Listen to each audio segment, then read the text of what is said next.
Get treated at home. Every second migrant in Russia hears this phrase when they seek medical help. The fact is that in the Federation, according to the law, migrants from countries that are members of the Eurasian Economic Union can only receive an insurance policy in case of official employment, and these are few. But even if they manage to find an official job, the likelihood that the service will be provided free of charge is minimal, and for the children of migrants, it is completely impossible.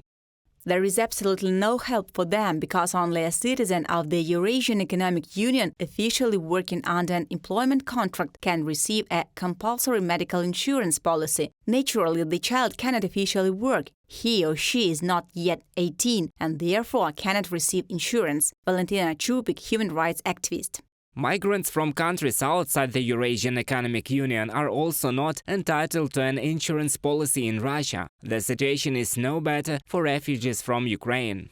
When they end up in the Russian region, then by law their treatment must be paid for from them federal funds. Medical institutions don't understand who will compensate for the money they spend on the treatment of these citizens, so they don't want to contact them and refuse to help. Lawyers of the Charitable Foundation for Assistance to Internally Displaced Citizens of Ukraine from an article of the publication Cherta. But what can we say about migrants and refugees if it is problematic for the citizens of the Federation to receive high-quality medical care, both free and even paid? And it's not just a lack of medicines or equipment, including because of the sanctions of the European Union and the United States against the aggressor country, but also in the absence of quality medicine in Russia as such. Thus, according to official statistics, the Russian Federation is a state of record-breaking accurate clinical diagnosis. The level of medical errors there is only 2%. The percentage of discrepancy between post-mortem clinical and post-mortem diagnosis is a constant value and ranges from 10 to 20% worldwide. In Russia, it has always been at the level of 15%, and in the recent years it has gone down sharply. Lev Kaktursky, ex-president of the Russian Society of Pathologists, in an interview with Novaya Gazeta.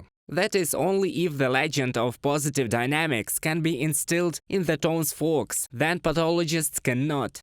For 11 years in Russia, the main marker of medical defects, the number of discrepancies between lifetime and post-mortem diagnosis, has collapsed by 71%. However, the data that the regions submit to the Ministry of Health needs to be rechecked. After all, there are no such indicators anywhere in the world. From the text of the report, the state and main tasks of the development of the pathological and anatomical service of the Russian Federation.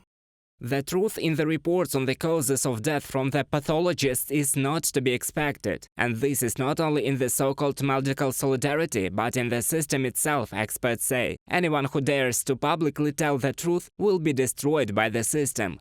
Reported by Roman Smoler, Yulia Agranovska, UA TV News.